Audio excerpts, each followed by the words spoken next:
Hey, good morning, comrades. I showed up an hour early for my MRI appointment, so now I'm just hanging out in the car. Jeez. I misunderstood what they wanted me to do. Anyway, so this is a good time. I figured just to knock out the recording. I didn't bring my recording headset, essentially, so this... Not that I use any like superb equipment generally, because I'm a class act and a professional when it comes to this stuff. But it's hopefully this video will be somewhat understandable. I'll listen to it to see. Anyway, so what we're going to talk about is book 2 of the Dune series. It's Dune Messiah. So let's see, let me pull my notes. All right, so the book starts off and it kind of gives like a very adorable summary of like everything that's been going on in the first book, right? And this book takes place, I want to say, I don't remember if it says exactly 12 years. That's right. It says it's 12 years after the jihad starts. So Paul's now in his 30s ish. Aaliyah's like 14. I want to say, how old was she at the end of the Dunes? No, she was a little older. So if he's in his 30s, then she's like 10 years. So she's like in her early 20s or whatever. Anyway, a Fremen priest is doing an inquisition on some historian. And that's how we're getting a lot of this information. This historian is going to die for teaching the quote-unquote truth about Paul. But that's, nothing new. That's how life rolls. All right. And that's all like in a prologue. And so then we hit up chapter 1. And then we get more just kind of recollection of stuff that occurred in the first book, lots of histories. Then we kind of get like, okay, what happened in this gap? So there was a jihad. The Fremen like expanded out upon the whole universe, and they like taught the gospel of Wadib and like put down heretics and put down people who resisted the new empire and all that stuff. And so he rules the whole universe now from Arrakis, which is now called Dune. Very, very on the nose. And there's some talk about spice and how important it is to the history of the world. And then we get this Talaxu assassin, and there's been no talk about Talaxu, but the Talaxu are like this highly advanced, like biologically, like biotechnology, because they do stuff like create golas. Golas are golems essentially, or they're like, what they do is they take the flesh of individuals right after they die, and they like kind of resurrect them, but they're not like their true selves. They're like they look and kind of act like the person they were before, but they have like new memories because they're like being born again essentially. And then they have like, they call them face dancers. They're like changelings. So they're these assassins, and they have the ability to like modify their physical form, and then they become art, and then they train to be like masters of deception. So they can like learn mannerisms and like speech patterns and all this stuff of people. And then they have some other like kind of shady business as well. And they're kind of like an entity, they're an organization that exists like in opposition to the empire in some extent. They're almost like a neutral party, but it seems like the Talaxu, they really function as like a neutral organization that kind of just like does their own thing. But they're not like, they don't really participate fully in like the empire stuff, but they're not like, we're going to fight against the empire, right? But in this situation, essentially what they're always trying to do is get advantages on things to take care of like their own things, to continue doing like their fucked up like biological research and whatnot. The book doesn't really go into a lot about it, so I'm not going to go a lot into it, but that's just, they play like an important role in this book, so it's just good to have like a vague idea of like what they're doing. And all the stuff I'm telling you is stuff that essentially comes up throughout the entire book of Dune Messiah. Anyway, so we get introduced to Seidel, who's a Talaxu face dancer assassin. And he starts off and he's just thinking about how he's going to kill Paul and the stuff that's going to do and stuff. And we learned that he was hired by the old Reverend Mother Moheim, who's still alive, right? And she's still like bouncing around. And that, and then because this first chapter kind of takes place in this meeting of conspirators who are trying to figure out how to get rid of Paul or overtake him or like destroy the empire and stuff. We also finally get our first glimpse of like a guild navigator, and this was kind of hinted at in the previous book, but guild navigators, they use like the spice to increase their prescience. And this book doesn't really go into it that much, but that is essential for like world to world, like for light travel, right? Faster than light travel. Because again, there was this whole thing where all the super advanced like AI technology was destroyed in like a previous jihad, like tens of thousands of years ago or whatever. It's called the Butlerian Jihad. This book doesn't go into it either, but again, it's just good to have. It's helpful to have some background. I feel, even if you're just reading these books one by one, you're not going to know this, but you do know something happened. You do know technology was kind of destroyed, and that's why we have like the Mentat thing, where people have like trained themselves to have like almost like psychic powers when it comes to memory and computation and logics. But then we also have these navigators that are necessary to figure out how to like travel at light speed. Because remember, like planets move, right? So it's not like if I'm taking a drive from like LA to New York, I can just look at like an atlas that was written in like 1920, and it's like 100 years later, and I can still get from like I can pretty much still take roads or have a general gist of like how to get there, because while I'm on the planet Earth, things don't shift that much. Like it would take like a lot longer, but like these planets are constantly in motion. Like if I was to travel back in time like a year, like the time travel did not account for the movement of like the universe. Like the galaxy's moving, the planets are moving, everything's moving constantly. I would if I went back in time to exact and in the exact same space in time, then I would not be on planet Earth, because planet Earth would be like far away from where it is now. All right. Anyway, so these navigators, they have to like they use prescience to be like, okay, and then they calculate based on like, okay, if I'm looking in the future, if we do this, we'll do this. Hey, there, if this is where we have to travel to, because that's going to get us, if we travel faster than light, to like the location without crashing into anything or doing anything like that. Okay, but also that these navigators, they've like transformed their bodies, and they're almost kind of fish-like, and they're in these like large tanks full of like the melange, the spice melange, and all this stuff. So there's a navigator there. Then Princess Erdogan is there as well.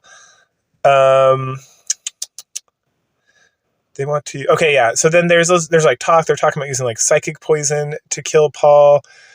And then at some point, Erdogan starts questioning why she's there, why she was invited into this conspiracy. They discuss like the precognition, how it works with Paul.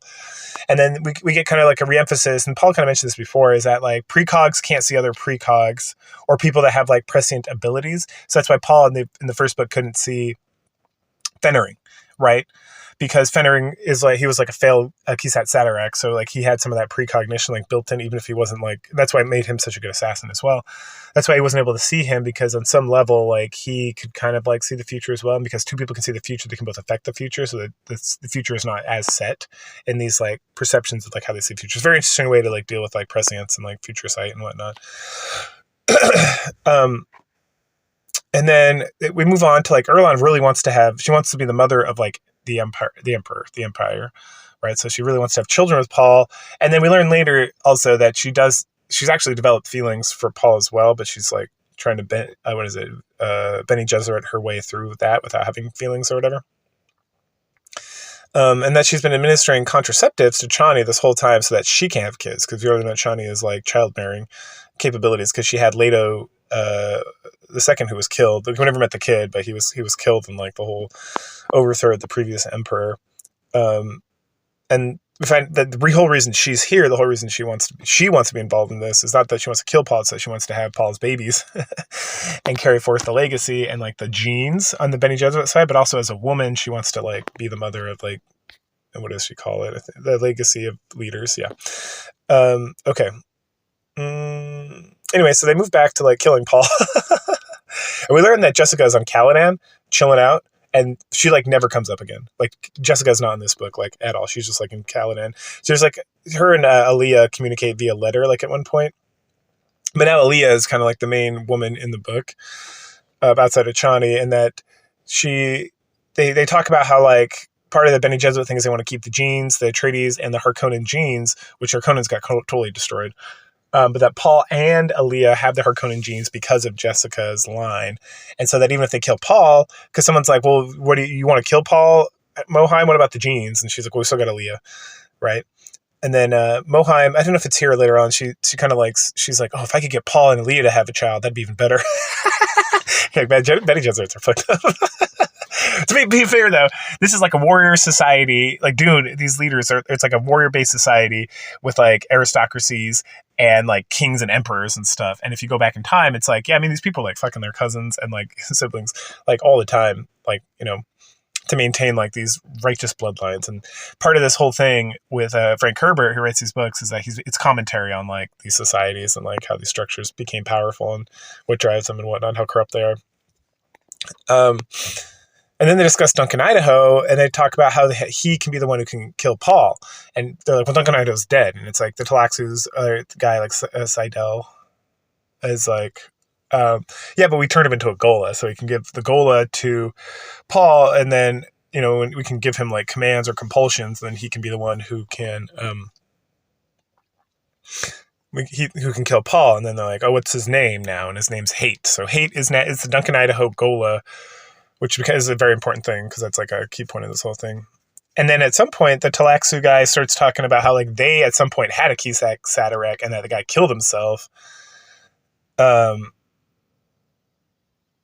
that the Talaxu have their own kind of form. So we get a lot of information about Talaxu here, and then it's like, that's all you need to know. Don't worry about the rest of the story.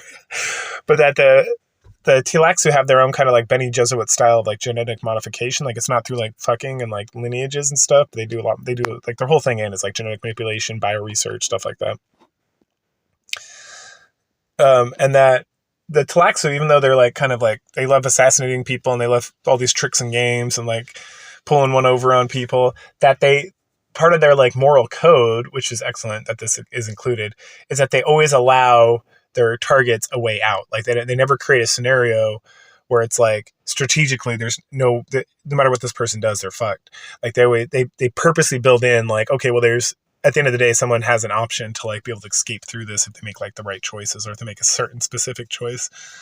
Which with Paul, and they don't talk about this here too much, is like, you give him a way out, he's going to know it because his precognition is like so strong. Even though he'll not see certain things, and certain things will be shaded from him, he's so smart and strategic, and like all the Bene Gesserit training and the Mentat training. Like essentially, Paul, important thing to emphasize is that it's not just that he's got this precognition. Like the books, this one and the previous one, this one a lot, really focuses on this like psychic power essentially has to like see the future and to see multiple futures and make analysis with these futures and to like really delve into the depths of that.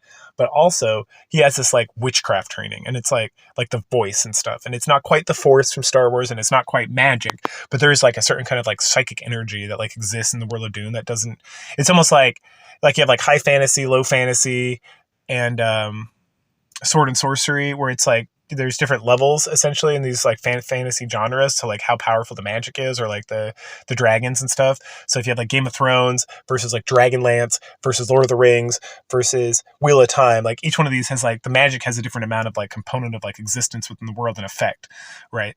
So Dune is almost like if Star Wars is going to be like high sci-fi with like space wizards and laser swords and like space battles galore and all this stuff, and then Star Trek is more like, it's on the opposite end where it's like, well, we have spaceships and they shoot things, but everything's very scientific.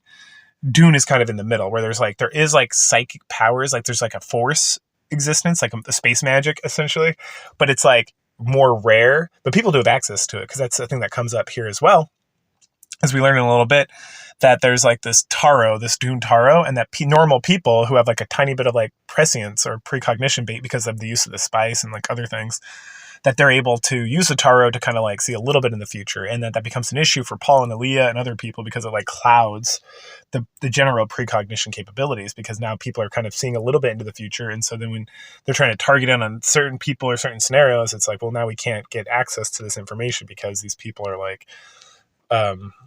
clouding it, right? Okay. There we go. Okay.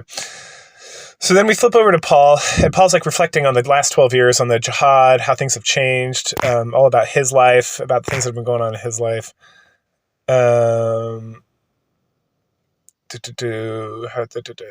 Okay, then Chani comes in. She's bringing him coffee. She's rubbing his legs. She mentions him having a child with Erdogan, and like in a very feminine way, she's like, well, you should have an heir. If I can't have an heir, then you should have an heir with her. And he's like, no, she can go fuck herself. They discuss this some more. And he talks about how Erdogan's been like spying on him ever since she returned from like whatever bullshit she was doing, and he knows that she's conspiring essentially. But part of the reason they meet with the navigator, we learn, is because the navigator is there to like cause him not be able to sense what's going on, because the navigator is also a precognizance, right? And then but that despite all that, Paul and Shawnee know that like there is a plot, there is some sort of like plot going on and some sort of conspiracy, and that Erdogan's a part of it. And then we get like a flashback to like earlier after Erdogan gets back from this meeting from chapter 1, where she's asking for a child. Paul's like, "Go fuck yourself." And then Chani and Paul lay down to go to sleep. We switch over to the face dancer. He's meeting with Farouk. Farouk is one of the old members of Silgar's siege Tabuk, something like that. His son is blind from the jihad, and Farouk, he went and he enjoyed the jihad and all this stuff, and now he regrets it because the firm had become too decadent. They talk, him and the Talaxu Seidel, they talk in riddles. Farouk tells stories about jihads. It's pretty rad. It's an excellent way of explaining. Like, again, it's like these first few chapters are kind of just like, hey, they're trying to catch you up because it's like we did a time skip like 12 years. And so this guy tells these like rad story, Farouk, about like water and about going to these planets and being able to just stand in like a lake essentially, and how like amazing it felt. But at the same time, it like ruined the Fremen it's like you have these super ultra conservative like Fremen who miss the Fremen ways in the desert, and then they go in the jihad, and then the jihad they become decadent and they get all this wealth because they're just like ransacking and killing people and taking their stuff, and then they bring water back, and there's like they're building like forests in Dune at this point, and stuff like they're starting to like it's the dream of Chani's dad, Kynes, I can't remember his first name, but it's making the Fremen like weak, right? Which is like the concern that Paul had originally. And that's the thing with the Sardaukar, which are like completely gone at this point, with like making their planet beautiful and like nice, is that you ruin this like training ground that hardens the Sardaukar, and it takes away the power of the Emperor. And it comes up like one time around here. I can't remember exactly when, but the Emperor is like doing things. Like he does something, like Erlan brings it up. Because Paul brings it up. He's like, hey, you better tell your fucking dad that if he doesn't stop with like these military drills and the shit with the Sardaukar, we're going to bomb the shit out of him and his planet, and they're going to be done. And she's like, I know what you're talking about. And he's like, you know exactly what the fuck you're talking about. She's like, okay, I'll talk to him. And then it's done. It never comes up again. That's like the end of that. Like he's like, put his foot down on that. Anyway, back to the Farouk and Seidel. So it's very good. This chapter is very interesting. He then brings out this like slave girl. And they're going to use her to assault Paul's palace. And then they talk about how it's like completely impenetrable, but because it's impenetrable, you can get in by using like the face dancer can like take control. Like the slave girl is like related to somebody that would know people like Chani from like the siege Tabuk. And then this girl, so he can like take this girl, kill her, take her like system, and then use her, like become her essentially with his like changing powers, and then get into like Paul's inner graces, and that'll help him get in there so he can do whatever he needs to do. The face dancer then kills Farouk and his son, changes into Farouk, and then takes the woman. The woman's all jacked up on like drugs and stuff, like not spice, but like some other drug. Switching back over to Paul, he's running a council. There's Stilgar, Erdogan, Chani, and some other guys, and they're talking about the old emperor. Leah's there, and she has a conversation with Paul about the future speak, using future speak, and like all this other stuff. Erdogan's still mad that Paul won't knock her up. Then they have just some like other random conversations about stuff. And then they're going to bring this navigator as part of the conspiracy into the keep. And someone, and Paul specifically says something about like, oh, I know he's been part of this thing, but YOLO. So the guild guy shows up, and when he comes, he brings hate, right? Is the Duncan Idaho Gola. Paul knows for a fact that the Talaxu are, with his prescience and everything else, that they're using this Gola to try to kill him and do something about it, but Paul doesn't give a fuck because he misses Duncan Idaho. He misses kind of like any vestige of his old life. I think Gurney's on Caladan with Jessica, I would assume, because he's not here. But he's still, he never like left House Atreides. So he comes up a couple times, but it's never like, this is what Gurney's doing. It's like at some point Duncan Idaho or Hate is like, because he's like Duncan Idaho Reborn or whatever, he's like, oh, Gurney Hallett would be so mad if he knew I did this thing. So it's like, okay, so he's still around. And then Stilgar's like, you should definitely kill this thing, and Paul's like, no. And hey, I need you to go take care of Moheim, the Reverend Mother. And then Paul and Hate talk by themselves. We learn that Hate has been trained, like Duncan Idaho was not, but Hate is like a Zen Sunni mental, like Zen Buddhism, and Sunni, like Sunni Islam. And that part of the Zen Sunni training is that he has to tell the truth. He tells Paul that the Talaxu have sent him to kill Paul, and then Paul tells him, go ahead and kill me to save yourself. Oh, no. And then he's like, okay, well, hey, what as a mentat, Zen Sunni mentat, what should I do? He's like, you should kill me right now. And Paul's like, no, I don't want to, because he misses Duncan Idaho. Oh. And then he's like, oh, I wish Aaliyah would take care of this for me. But Aaliyah is like, immediately upon seeing Duncan Edo, she wants to fuck him with all her heart. So she's not going to do shit. And then this is where they kind of talk more about the tarot thing and the prescience and whatnot. We then head over to Erdogan. Oh, so when the navigator came and brought hate, they brought Moheim with them for some reason, and then Moheim gets pulled out of like the ship because there was some order from Paul when he kicked everybody off, like the Emperor and her at the end of the previous book, sometime in those like 12 years. He's like, hey, Reverend Mother, you're like the head of the whole Bene Gesserit movement in the universe. If you ever come back to this planet, you're fucking dead, so don't do it. And so then she's on this ship that like stopped. I don't know if they landed or if they're like in space, but then like Paul is like in the previous chapter, he's like, I know Moheim's here. Go get that motherfucker and put her in jail like, for defying me, which bravo. And so they do. And there's like a little conversation with her and like the bureaucrat that goes to get her where he's like, come on, you're going to jail. And she's like, what? I'm not on the planet. He said, not on the planet. And he's like, you got fucking kidding me. We're not playing your fucking word games. Like you literally came over here. You're done. So they put her in jail and she's in there using the tarot, like I mentioned, to like try to figure something out. Erdogan comes in. And this is where in this chapter, we get that flashback with her being in prison, and they talk about Chani. They talk about Chani is using a new Fremen diet, so she can't give her Erdogan can't give her any more contraceptive medication. And then Moheim's like, well, then just kill her. And then they get into a big argument about that, yada, yada, yada. Erdogan gets called like extremely weak. Like Moheim just like overpowers her with her like Bene Gesserit like existence, not even using the voice because Erdogan is so weak. And then Erdogan realizes that she's so weak compared to Moheim, and she gets mad. And then this is where they start talking about the incest between Aaliyah and Paul for the purity of the bloodline. And honestly, this is why you don't put women in charge of anything. Anyway, we head over to Aaliyah. She's some sort of like Messiah figure herself. So we have Paul, who's like the emperor and the Wadib and like the Messiah. And then Aaliyah is worshipped as well. Because she's considered like the Reverend Mother of all Reverend Mothers because she was born a Reverend Mother, right? Well, the Reverend Mothers tend to become Reverend Mothers at an older age. And we spend some time with her, and she's like super horny for hate some more. If we get more of that. She's doing like temple services where she essentially uses her prescience. So people come, they're like, oh, what should I do?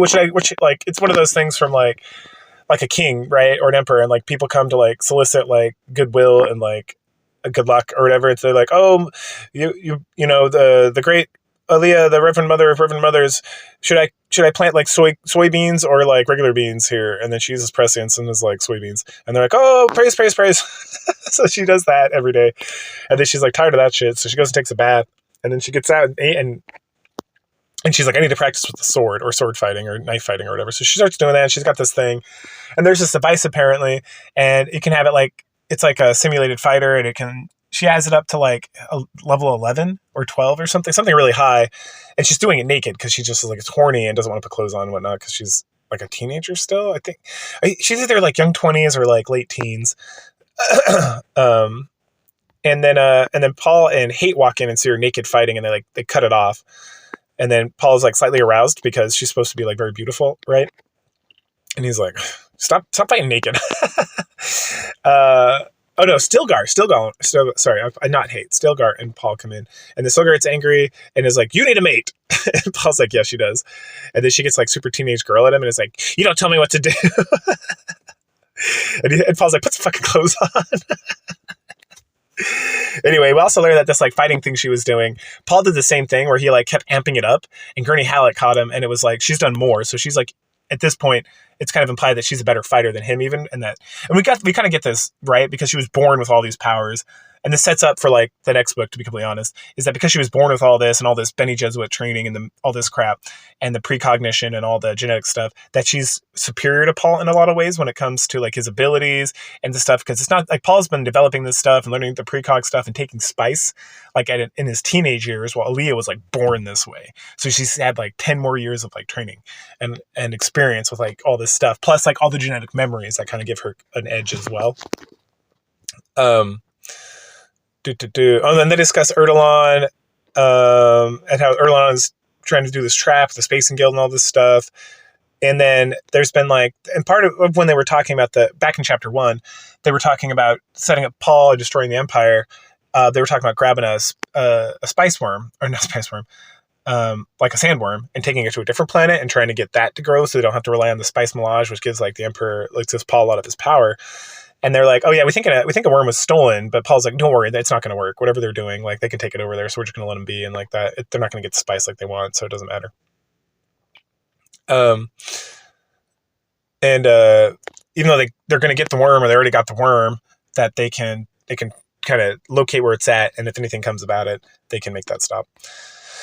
Later on, Paul is meeting with the guild ambassador. Stilgar is still getting pissed, but the ambassador is showing. Stilgar is still there, and he's getting pissed off because the navigator or the ambassador is showing a lot of disrespect. They go back and forth for a bit before Paul like completely dismisses him. Stilgar then gets told that he is going to have a history lesson, and he's gonna have to look at tapes explaining the history of like Genghis Khan and Hitler. And Stilgar's upset because he hates history and he just wants to worship Paul with deep. And Paul he has this funny comment, which is very true, because it's like, Dune takes place like in our timeline, right? It's not supposed to be like an alternative world or universe like Star Wars is. It's supposed to be like, hey, in the year 50,000, so super far in the future, he's looking back at like, hey, remember Earth, this like planet we all came from at some point? Well, they had these generals, they had these like emperors, right? Like Genghis Khan and Adolf Hitler, who did these like massive combat explorations and did all this like great stuff. And it's funny because it's like, yeah, if you try to release this now and people are like, Hitler, oh, you're praising Hitler, blah, blah, blah, you're a Nazi, blah, blah, blah. But it's like, hey man, in like 1,000 years, and maybe even like a couple hundred years, people are gonna look back at like Hitler, like we look at like Alexander the Great or Genghis Khan or these people who were like, who massacred way more people than like the Nazis in Germany did.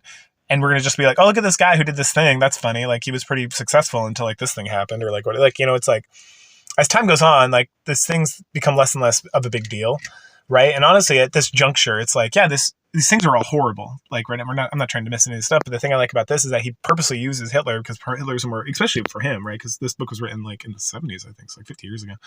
But it's much closer to like World War II, and it's still like, hey, in the future, people are going to look at like the things that Adolf Hitler did, and it's either going to be like nothing, or it's going to be like, oh, he was like this person who did this like thing. Like we look at like Alexander the Great or Julius Caesar, like these previous leaders, Genghis Khan would literally go into like communities, like whole like nations, and just and like rape and pillage everybody. And now we talk about it, and it's just like, oh, this thing that occurred, right? It's not, we're like, oh, Genghis Khan is you're like a Mongol because you're such an evil person, right? It's like, no, you're a Nazi, right?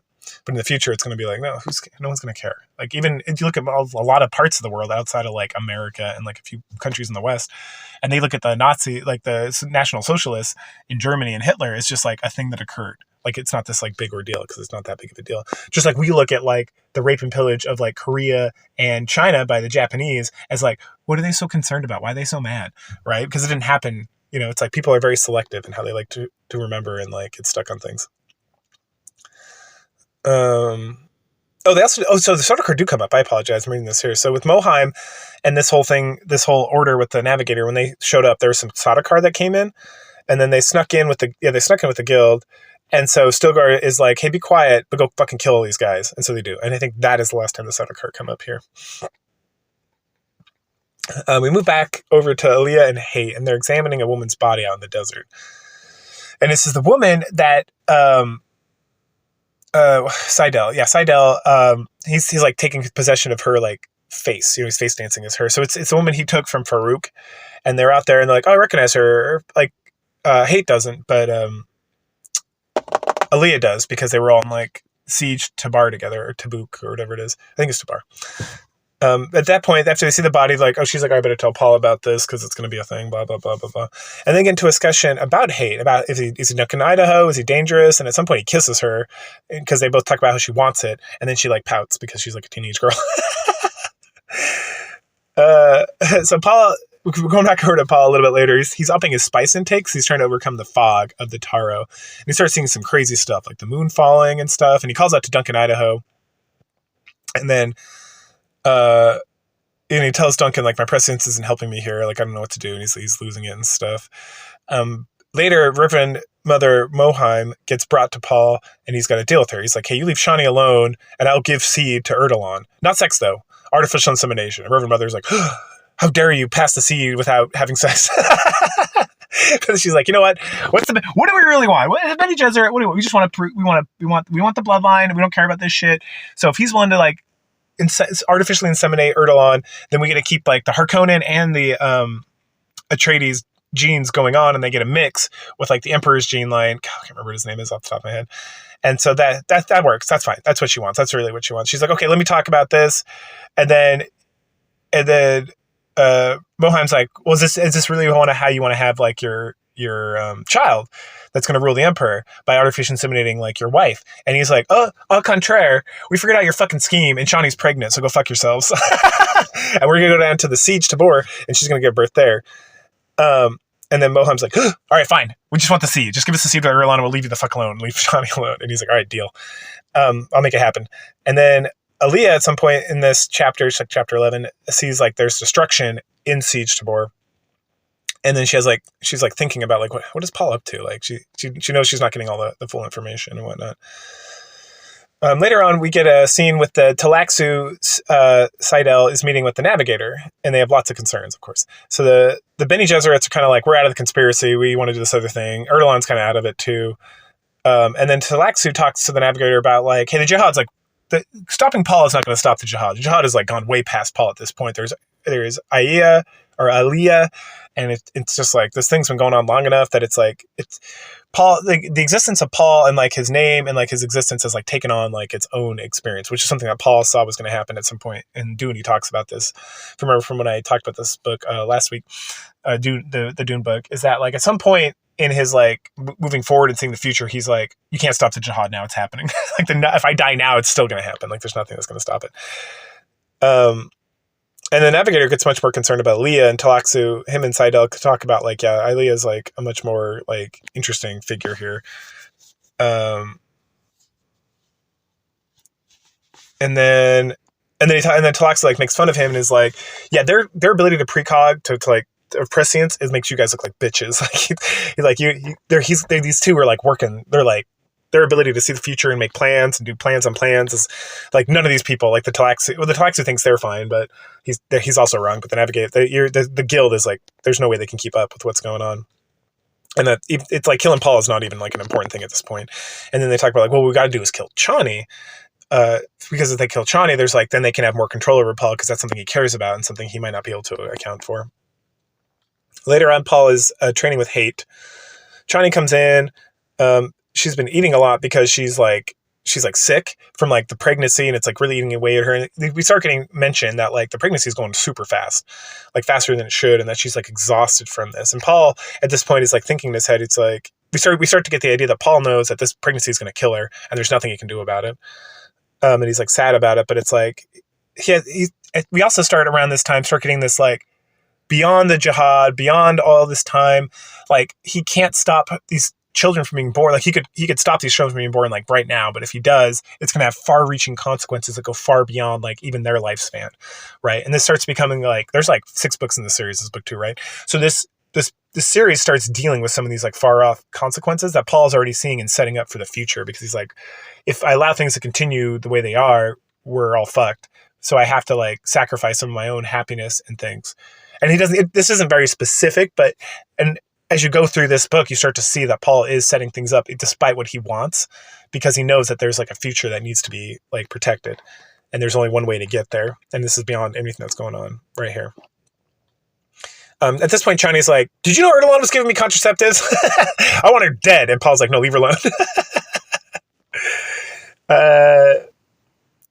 And that part of like why Paul is, besides like the political maneuverings, he actually is like happy that Erdogan was giving her contraceptives, because again, Paul knows that as soon as she gives birth, Chani, she's dead. And so if anything, unbeknownst to anybody, Erdogan was prolonging Chani's life and their time to be together. But now that she's pregnant and this birth is going to happen, it's like he wants to enjoy the time he has with her while he has her, and then it's going to be done. They talk about Hate, and how like Paul keeps calling him Duncan Idaho and not Hate, and that kind of disturbs the Gola. But he's like, no, like you are Duncan Idaho, and it's almost like he's trying to pull forth. And then Hate keeps like having these memories that he shouldn't have, or like he's feeling certain ways based on how Duncan would feel and whatnot. We then head over to was killed either. Okay. So then now Seidel, pretending to be the girl that was killed earlier that he got from Farouk, comes, and it's like she goes pretending to be this girl. He goes and like to plead with Chani about something, because they were like friends in the siege back in the day. And then Chani sends him to Paul, and as soon as he walks up as like this woman. Paul's like, oh, this is the Talaxu face dancer.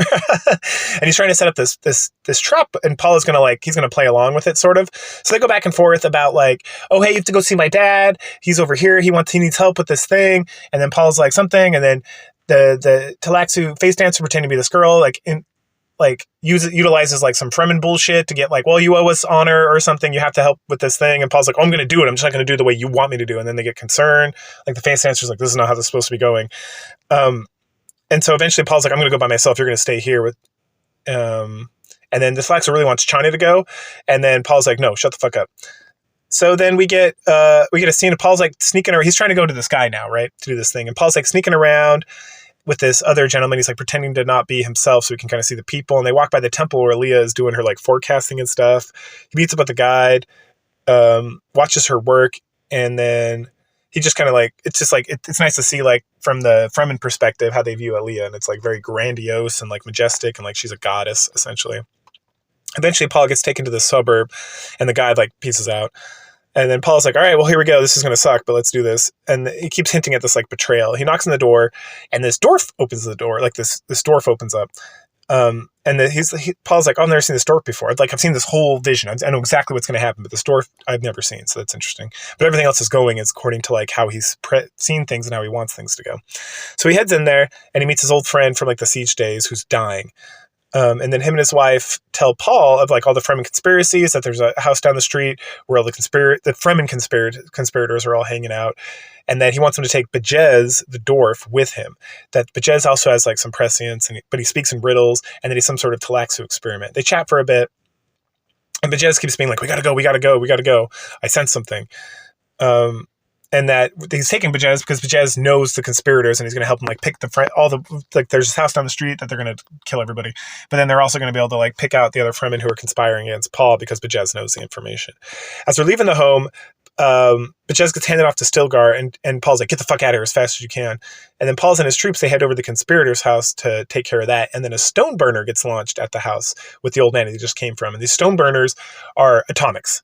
Right. So this is a big fucking deal because there's like all these treaties about like not using atomics and like what's going to happen if you use atomics and like essentially like, hey, if you can use it's like the everyone's got atomics, like nuclear weapons. So because they do, no one uses them, kind of like in real life right now.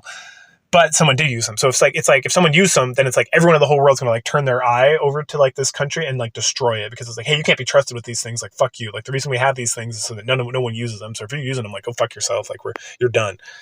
Right. And the other thing about these stone burners is that so this thing hits, everyone like gets down, there's like this blinding flash of light, and these stone burners, these atomics they're using, they're called stone burners because they just burn through stone, but they're so powerful, and if they like hit right, they will like they will destroy a planet. So this thing hits, and Paul knows it's not going to destroy, but everyone's like freaking out. And the other thing it does is like the radiation is so strong that it like melts your eyes, right? And there's a whole thing with Fremen where it's like their tradition is if you go blind, you get released to the desert for Shai-Hulud, right? Like the sandworms are going to take you. Like that is the Fremen way. And so all these guys who are with him are like blinded. And so then when Stilgar, when like the whole thing stops and the radiation emission stops and it's like safe, essentially, which happens pretty quick. Stilgar comes back to like get everybody, and then they're like, oh no, Paul, the emperor has to go out to the desert because it's the Fremen way. And Paul's like, no, first of all, we're going to get these Talaxu eyes, because again, Talaxu, all these like kind of bioregenerative things, like these like metal eyes people can have, which is what the Golas all have. He's like, anybody who wants, any of these guys who want eyes, they're going to get eyes. In fact, I order them to get eyes because, you know, so they can see, so they don't get cast out to the desert. Second of all, I can still see. I don't need eyes to see. And he proves it because he's like touching people or like telling people things. He's like, I'm looking at your face right now and you have this face like this. And everyone's like, oh, Badib. And it's like they want to praise him more because he's a god, right? Because he doesn't need eyes to see and shit. It's pretty epic. And then it's like, we need to figure out where the fuck the stone burner come from. Because if it's a house, like in the Lancerot, they're fucking dead. And if it's here, we got to figure that out too. And then someone called Chani and tell him that he's okay. Because the word of the stone burner is going to get around because it's like a big fucking deal. And then later on, Paul and Chani are sitting around discussing their children. And at some point, Chani like knows she's having twins, but every time that Paul talks about their kids in the future, it's like one child, right? Which is interesting. And that like one who will rule. So Chani notes that there's just one. Then there's a trial coming up, and Aaliyah will take charge of it. So we go head over to her, and there's this guy, Korba, And he's the one being accused, and he's being super smug. He's extremely decadent, like Fremen.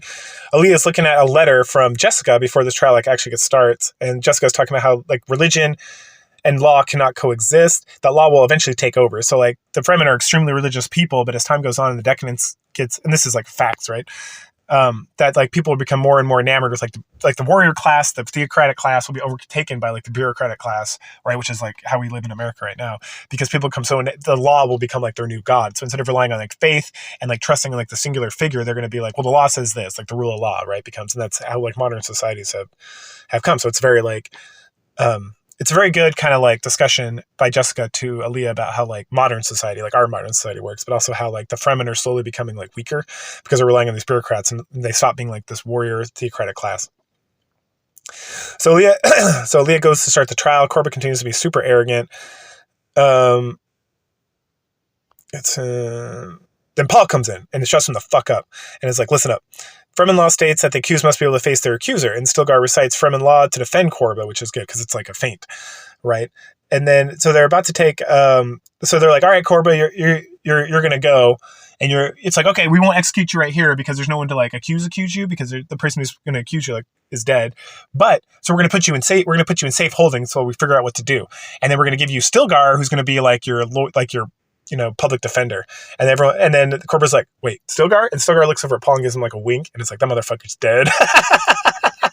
But then it doesn't look like Fremen law was broken, because they had this trial, and it's like, all right, fair enough, you're innocent, like you can't face your accuser, so you can't be accused of this thing. So we're just gonna put you in holding for a minute, and then Stilgar's gonna come just make sure you're like good to go, and then we'll see what happens after that. And he gets fucking killed by Stilgar. We don't see it, they just like talk about it. Oh shit, my notes reset. Where was I? Okay.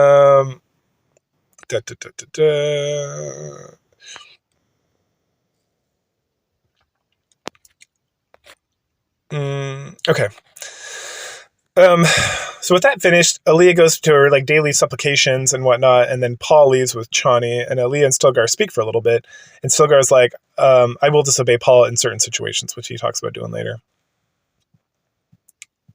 Later on, Hate meets up with Bijaz. Those are both Tleilaxu creations to talk about that. Bijaz was sent here specifically by Tleilaxu to imprint a message for Hate, which is to kill Paul when he says a certain thing to him about Chani later on. And then essentially is if what they're going to do is they're going to promise Paul that they can save Chani because they know she's going to die, or they're going to do something to kill her. Paul knows she's going to die. And then when Hate goes to like propose this thing based on this compulsion that he's given, when he gets close enough to Paul, he's going to kill him. And then after that, Leah needs to be taken care of as well. And then Bijax uses like his Tleilaxu mind magic to like get him to forget that until like the code word is said. And then they continue to talk about how like essentially Bijaz is tricking Hate into thinking that Bijaz was sent by Tleilaxu to watch him and take care of him, but no, it's something else instead. And then after this, Hate runs into Leah. He's a little fogged in his head because he's like, something happened. I can't figure out what happened. And he finds her and she's like overdosed on spice because she wants to see the future to get past like the Taro and stuff. And she's losing it. And she keeps calling Hate Duncan. They talk about love, how she's in love with him. And he thinks, and she's talking about how maybe she sees herself having a baby with Paul, or maybe she should have a baby with Paul. And they talk to each other, and she's like, I'm going to fuck you. And so he takes her back to his room, or to her room, not to have sex, but so a doctor can see her because she's like overdosing on drugs, essentially.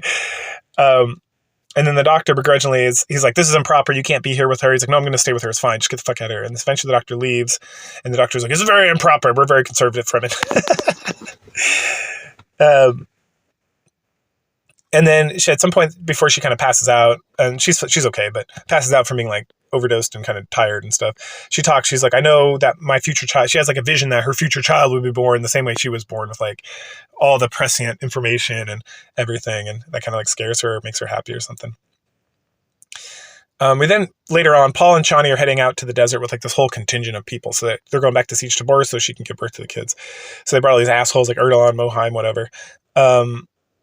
And then she's standing there as Paul goes in to like start doing like whatever council bullshit he's got to do. And she senses a sandstorm. And she gets a lot of like, I miss the Fremen ways. I miss the desert.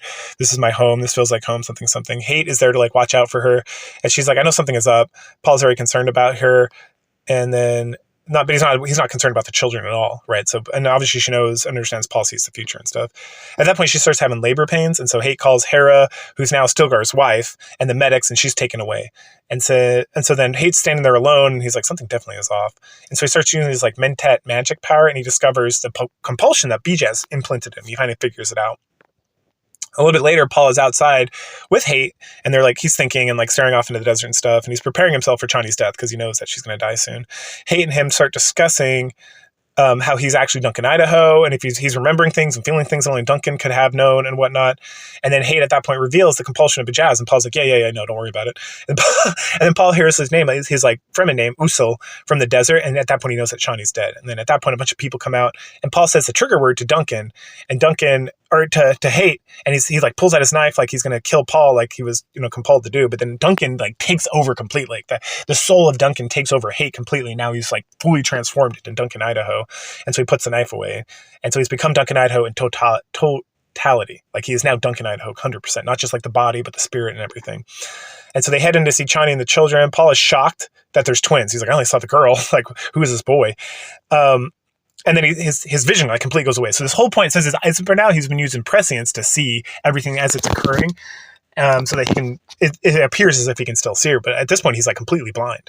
And he's like, can't figure out what's going on. At that point, Aaliyah brings in the Talaxu guy, who is still pretending to be this woman, because he has a proposition where he can like save Chani by making her a Gola. And then they've already proven that like if a Gola has like a certain amount of like something like compulsion or stress, they can transform back into their total self. And that he wants to make a bargain. And then someone like Duncan Idaho's about to fucking kill him, but then he holds a knife to like the kids, right? The Talaxu guy does. And then like, we got a bargain, and we're gonna have Chani alive, blah blah blah blah blah. And then Aaliyah's like apologizes. She's like, oh my gosh. And then Paul's like, no, bargain with him. I have to think. And Paul's like thinking. And then all of a sudden he sees like the room from a different angle, and he realizes he's seeing it through his son. And he's like, oh my gosh, like what's happening? It's like, it doesn't matter. I can do this. So he's watching himself. So he can't see, but now he can see what the Talaxu is and see where he is. And he makes like mentat adjustments, and he's able to like pull out his Chris knife and chuck it into the Talaxu's eye before he can hurt his kids from like across the room. He can't see. And all these Fremen that are standing around are like, oh, praise Wadib. Like it's more like he is our god, essentially. He can do these incredible acts, right? Because of like all his training and everything. And then his son hears his son speak to him. He's like, hello, father. and then Paul's like, holy shit, what's going on? And he's like, here, take a look at this. And the baby, his son, who ends up being called Leto II now as well, he has like the ability he has genetic memory, just like the Reverend Mothers do. And so because of this genetic memory, he's sharing some of that with Paul, and Paul's like, oh my gosh, what the heck's going on? Paul's amazed, and then the baby gets like tired, so it gets quiet. Leah's like super apologetic. She was tempted by raising Chani back, and Paul's like, we're all tempted, don't worry about it. So then he names the children Leto and Ganima. Hera is super aghast by the girl's name, which is Gamina, because it means spoils of war, which was her name when he like took her as like a servant. And he's like, it's a great name, don't worry about it. And then they start the water ritual for Chani, and Hera has to run off to help that because Hera's like her closest friend or whatever. So then Paul gets taken by Duncan to his room. And then there they get approached by Bijaz, and Bijaz has the same offer that the other Talaxu was trying to do before he got killed. And then it's like, hey, we proved that we could turn, this is like Duncan Idaho is like the first example of a Gola gaining like his prior existence back. So we proved that we can actually do this. So they can essentially resurrect Chani, but we want this and that. And then Paul's like, kill him before I'm tempted. And then he does. Duncan Idaho's like, hell yeah, let's do this. And then Paul goes to rest, or does he?